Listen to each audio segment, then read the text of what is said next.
Hello, excuse me.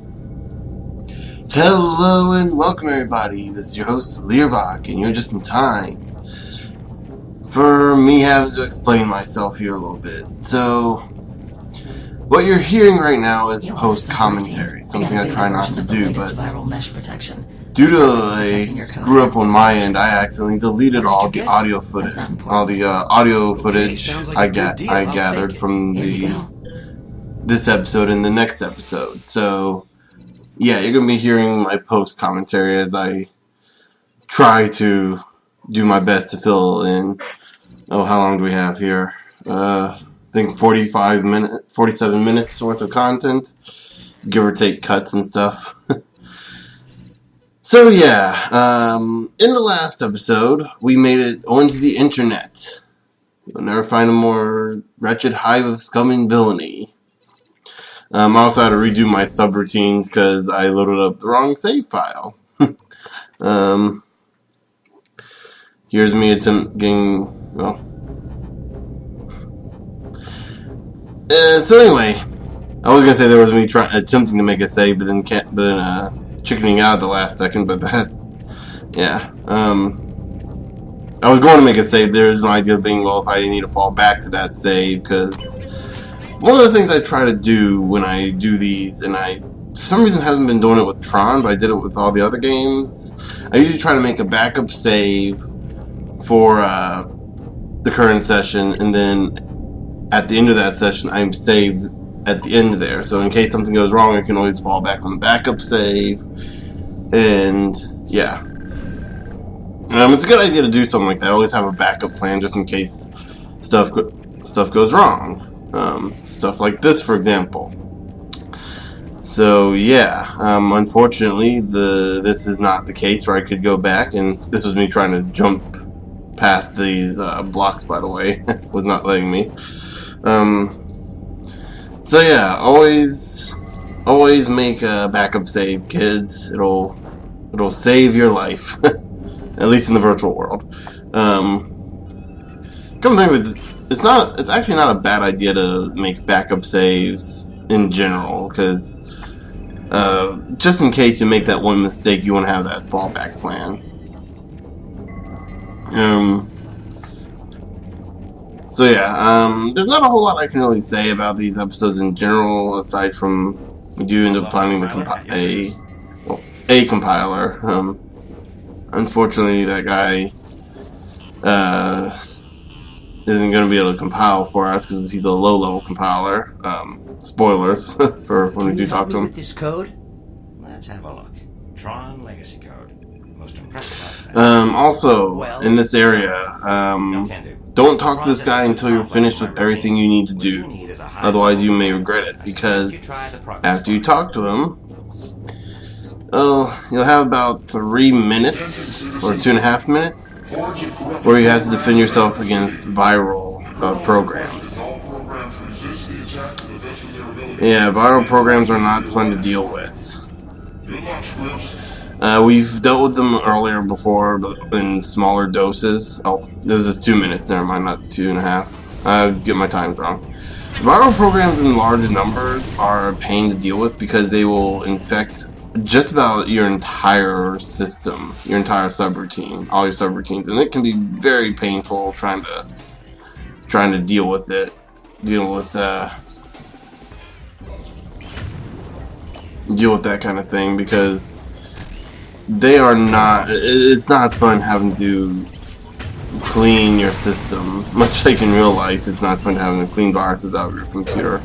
The big difference being that a virus in real life, once you detect it, you can quarantine the virus and keep it from spreading, whereas in this game, well, the only way you can quarantine it is by cleaning it. You can only clean one routine at a time. I mean, you can't set up queues to kind of clean one after the other, so on and so forth.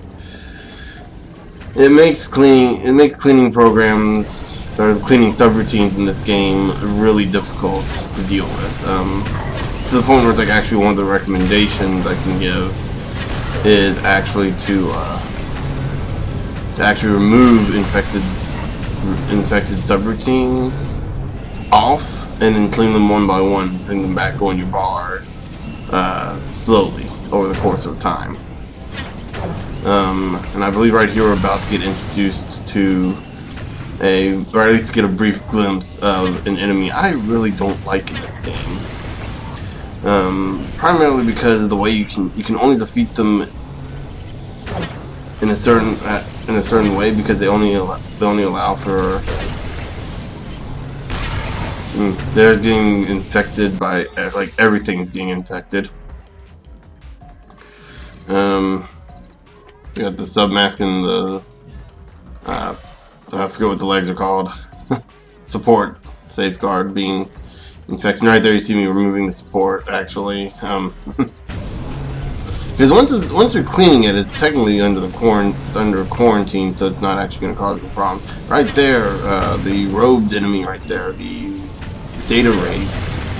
I'm not sure if that's what it's called. Actually, my data wraith might be another enemy. But yeah, those guys, you can only defeat them when their cloak is opened. You can only damage them when their cloak is open. So right here we get some new ICPs, the internet ICPs, which are blue. They're supposedly, I guess you could say they're your friends because they're blue. I'm trying to make this comment in the video. It's kind of weird, seeing as I believe in the game you actually I think you end up siding with some green ICPs at one point. I could be wrong. I could be memorizing it. Recognize me? My user needs to communicate with me. You mean guest? Mercury, one of my favorite characters in the Tron games. I just love her design, like the big gloves, the spiked out, glowing hair. Let's hit the bar. Yeah, in this one she's been not reformatted, but it's an earlier version of Mercury. She's been backed up to an earlier version. So yeah, right here we're at the progress bar, but there's a lot of other stuff you can still do here. You can get this scrubber here, kind of to help scrub to clean, not clean, but optimize some of your subroutines. I'm trying to remember what I went with here. Did I go with? Oh, what did I go with?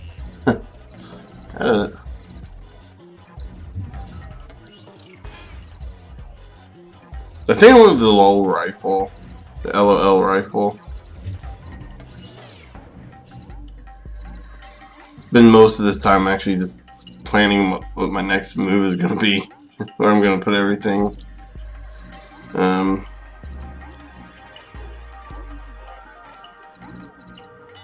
a lot of math that goes on in this head. Whether or not it's accurate is a completely different story.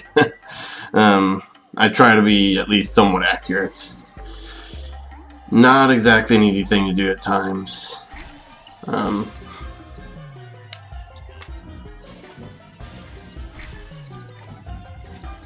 had to think over which one I wanted more. Oh, right here, I was experimenting a little bit. Turns out you can right click to automatically set subroutines onto the bar. They'll always default to the same spot. Like there's always, like, I guess a set spot where it starts and it kind of just goes around, I guess clockwise. If there's enough room, it sets it in there. If there's not enough room, well, obviously you can't put it in there. So, like the 2 spaces that are, or the 4 spaces that are open, you can only put beta or gold programs in, because otherwise nothing else will fit. Or the alphas won't fit. Here I go doing some rearranging. One of the benefits of this system is that if one of your things get infected that's in one of the isolated slots, it doesn't spread to other subroutines. So if, say, like Profiler gets infected and you happen to, for some reason, like the way Profiler looks infected, how it has all that kind of data corruption going on, which is kind of cool. It is kind of a cool effect. You can kind of just leave Profiler infected in its own isolated slot. The downside, well, well, it changes up each system, and you really want your stuff. You really want your stuff cleaned anyway. I mean, you don't want to end up losing valuable stuff just simply because you have to have profiler. So yeah. Right here. This is actually progress right here. I think it might be optional progress. I don't know. But this does kind of show you the a bit of the whole deal of the internet having some viruses in an area, kind of guys that kind of represent gang members. I guess you could say the viruses represent gang members. Yeah, the data wraiths, or the whatever they're called, are actually really annoying enemies to deal with. And there you see an example of the profiler going bad.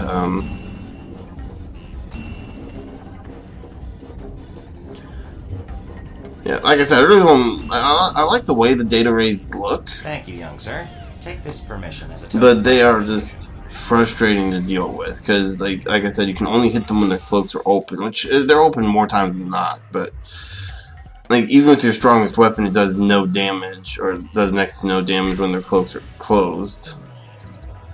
And they attack so frequently too. It's another issue. And right here you can see, like, we're on our way to being completely infected. Like, everything in our system, in our subroutine, is being completely infected. It's like, just, ugh.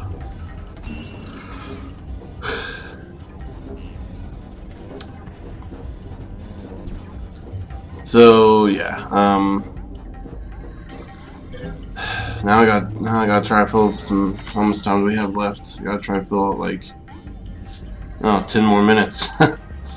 This is again one of my longer episodes. Goes on about 20 minutes or so. I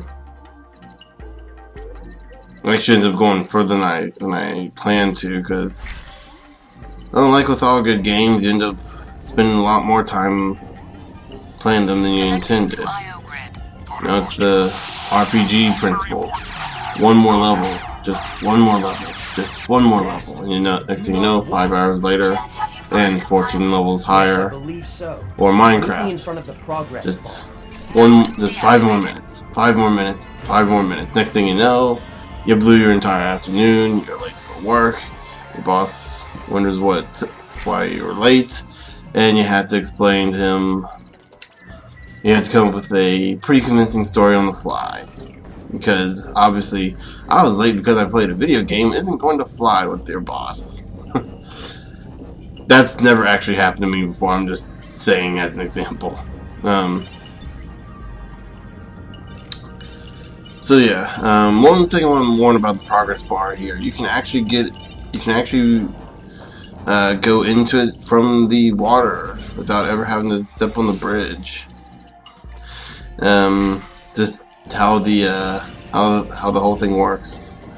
My original plan for this whole episode was to not go into the progress bar and just kind of let all my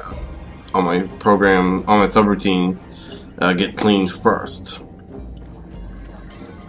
It doesn't exactly work out that way, but at the end of the day, it really doesn't matter. But yeah, so a bit of a I guess I shouldn't be surprised. I mean, you get too close to the entrance of an area. They had that arrow that pops up. I just wasn't paying attention to it. Right here, I'm trying to show off what a corrupted item would do. Like, the weapons, when they're corrupted, they do less damage, or they have some other effect. Like the LOL rifle, actually, when you zoom in, the lens will look cracked. It's actually kind of a cool effect. But yeah, the weapon will start acting adversely. Plus, is probably one of the easier ones to see, one of the harder ones to see, because it's a simple explosion effect. No matter what, it's just In this case, it's just a smaller explosion radius as opposed to a larger one. Excuse me, I'm sorry for yawning so much. And right here is an example of a 100% infected program immediately infecting the program next to it, right there. As you can see, cluster is 36% corrupt, so 36% corrupted already, and it's been how long? Not that long. Yeah, that's why I suggest you take all your. The situation has worsened. And right there, that's why I suggest you take all your program, all your subroutines off in that section before you clean them, or at least before it gets fully cleaned. That might be a little easier said than done, especially when you're in the middle of combat. It becomes really frustrating at that point. We must hurry and get the Tron Legacy code compiled. But yeah, so here we are entering the progress bar. The progress bar is actually a pretty fun little area to explore. But yeah, I spend the rest of this episode just basically cleaning up everything and taking a brief look at the progress bar, getting everything kind of ready for the next episode. One thing I'll go ahead and say, and I'll probably say this in the next episode. Be prepared. Much like with this episode, there was a forced battle, and it is frustrating. Excuse me, sorry, yawned again.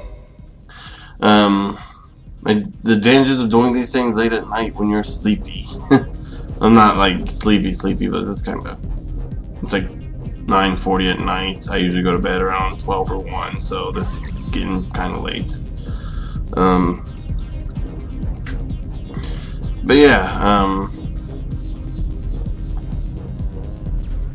before you talk to the compiler, you do want to make sure to collect everything, because, there's you get a little bit of time beforehand, but, it's an old game when at some point during the game you start predicting, okay, this is going to be a point where you have to fight something, and you just start looking around beforehand. Or at least you should know by this point. Me, I'm a glutton for punishment, and I want to try to keep these Let's Plays flowing.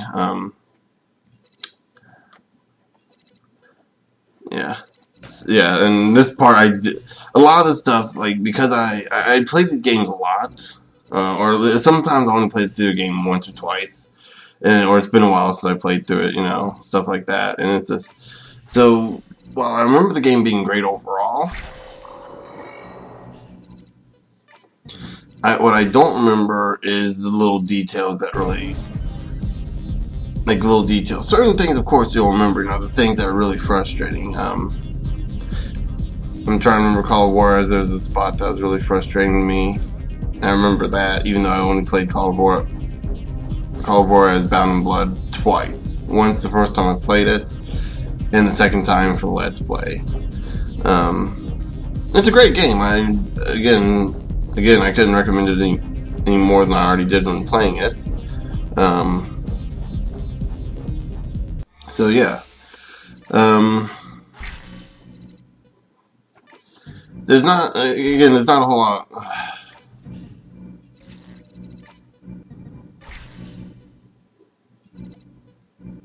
Now my brain's. You ever have that moment where your brain just decides to fart on you? Just tries to shut down. Lost track of what I was saying there. Call of War is a great game. Couldn't recommend it anymore, and I can't remember what else. What was I talking about before that? Oh yeah, remembering certain spots. But anyway, this is the end of the episode, so I will see you guys in the next episode.